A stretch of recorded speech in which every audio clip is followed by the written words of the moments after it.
Olá, sejam muito bem-vindos ao Madrugadão Lanches, sede da Oktobeer Cervejaria Artesanal. A partir de agora vocês irão entrar no maravilhoso mundo da cerveja.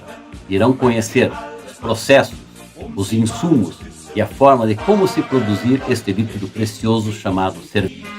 Os insumos básicos: o malte, que é a cevada germinada; o lúpulo, que é uma flor da onde nós obtemos aroma e amargor da cerveja; a levedura, que é o fermento, a qual irá gerar carbonatação, que é o gás da cerveja, e o álcool, transformar os açúcares em álcool. Aliado a isto, a água cervejeira de altíssima qualidade, oriunda de um poço artesiano. Vamos apresentar a vocês os equipamentos. Composto basicamente da cozinha cervejeira, que é composta do tanque de mosturação, do cozimento, o tanque de clarificação, que faz uma pré-filtração do mosto cervejeiro, o tanque de fervura, onde será nesse processo acrescentado o lúpulo, o tanque de centrifugação ou whirlpool. A partir daí, nós entramos num outro estágio, que será a trasfega, transferir este extrato cervejeiro que está quente para os tanques de fermentação. O processo cervejeiro dá-se inicialmente pela moagem dos grãos.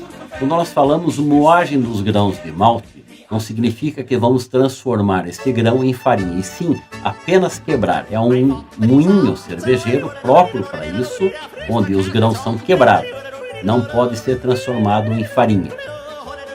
Esse malte, com os grãos quebrados, são inseridos na panela de mosturação, iniciando na temperatura de 39 graus, que seria a temperatura de reidratação dos grãos. Após a inserção do malte na panela de mosturação 39 graus, teremos então um grão reidratado. E neste momento iniciam-se as rampas de produção cervejeira. A primeira delas é 48 graus, fica por determinado tempo, porque cada cerveja tem a sua receita, a sua fórmula. E aí vai variar muitos tempos nesse processo de produção. A partir daí passamos para 52 graus e chegamos na principal rampa de temperatura, são 63 graus. Nesta rampa nós extrairemos dos grãos de malte os açúcares, ou seja, as partículas de proteínas enzimáticas, que são chamadas de amilase, são as partículas que irão gerar o álcool. Depois dessa rampa de 63 graus, entramos na rampa de 71 graus.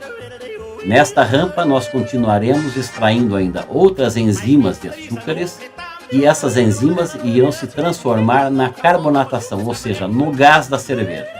Então vejam bem, as duas principais rampas, 63 graus e 71 graus, elas nos fornecem as enzimas de açúcares transformadas em álcool e carbonatação, no gás da cerveja. A partir daí, vamos para a última rampa, que é 78 graus. Esta temperatura é que faz com que todo o processo seja estagnado.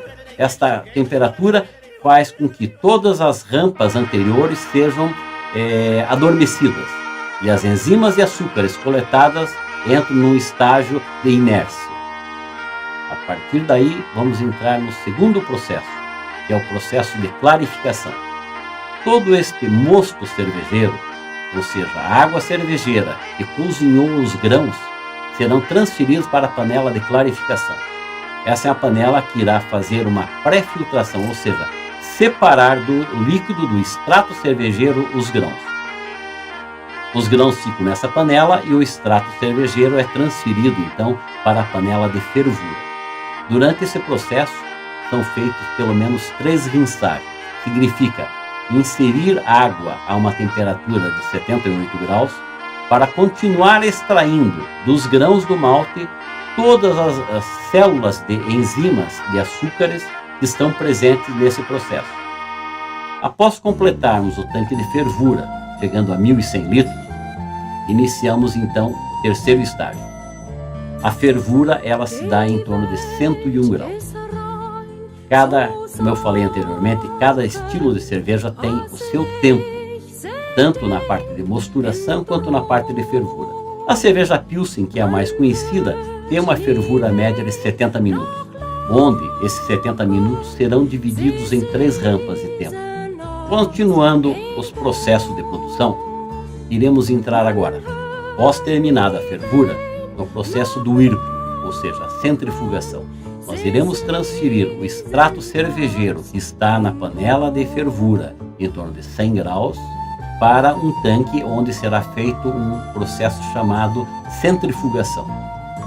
Esse procedimento se faz necessário para que separe do extrato cervejeiro eventuais partículas de proteínas, ou seja, do pó do malte que está dentro desse extrato cervejeiro. Essa centrifugação é através de bombas que injetam no tanque específico disso o extrato cervejeiro em altíssima velocidade. Esse redemoinho causado dentro do tanque faz com que no centro desse tanque nós tenhamos o acúmulo chamado trube cervejeiro, ou seja, todas as partículas de proteínas que estão presentes no malte irão centralizar nesse tanque. Por quê? Esse material, o trube cervejeiro, não deve entrar no tanque de fermentação, porque isso ocasiona deficiências na fermentação e principalmente na filtração final.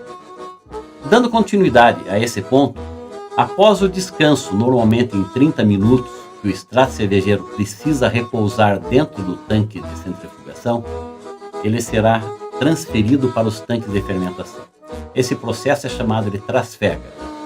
Esse extrato cervejeiro, que ainda nesse tanque de centrifugação está muito quente, em torno de 92 graus, ele vai passar por uma placa trocadora de calor, ou seja, o extrato entrará em termos de 90 a 92 graus e terá que sair na outra ponta na temperatura ideal da fermentação. Cada estilo cervejeiro tem a sua temperatura de fermentação. A Pilsen varia entre 12 a 16 graus. Então, esse produto, o extrato cervejeiro, tem que sair na ponta, antes de entrar no tanque de fermentação, nessa temperatura. Agora vamos entrar na parte final da produção, que será, após passagem pela serpentina de frio, processo de trasfega, a inserção do extrato no tanque de fermentação. Lá anteriormente já foi inserido o fermento, que é a levedura cervejeira, e durante esse processo, respeitando a temperatura, vamos completar esse tanque. Cada tanque tem o seu volume de produção. No caso dos tanques grandes, como vocês já observaram na nossa cervejaria, eles têm capacidade para 5.000 litros. Significa que em cada processo de produção cervejeira, eu insiro em média 1.000 a 1.050 litros, ou seja, eu preciso ter 4 produções, 2 dias trabalhando e produzindo para completar um tanque. Vocês vão dizer, sim, mas o tanque cabe 5.000, só que eu preciso de um espaço para a fermentação. Por isso, nós inserimos em torno de 4.200 litros no tanque e sobra um espaço para a fermentação. Essa fermentação vai acontecer durante 3 a 4 dias. A partir desse período, as rampas de temperatura são alteradas. Então nós tivemos na fermentação variando de 12 a 16 graus. E agora vamos entrar na temperatura de maturação, que seria em média 1,5 grau. Nesse tempo, que será a maturação em torno normalmente de 11 dias, a temperatura baixa de 1,5 grau fará com que as células do fermento da levedura decantem, ou seja, elas vêm para o fundo do tanque. Essas células serão depois extraídas e elas podem ser reutilizadas ou, dependendo do número de vezes que foi utilizado, ela será descartada. Após a cerveja ter sido filtrada e estar descansando nos tanques pulmão, após terem sido embarrilhados, estão prontos para o consumo. Mas eu convido vocês agora a que façamos uma degustação do nosso chopp, extraído direto do tanque cervejeiro, através do rabo do porco. Estranho? Nunca tomaram um chopp do rabo do porco? Vocês terão essa oportunidade agora. Então os convido a um chopp direto do rabo do porco. Ein Prost!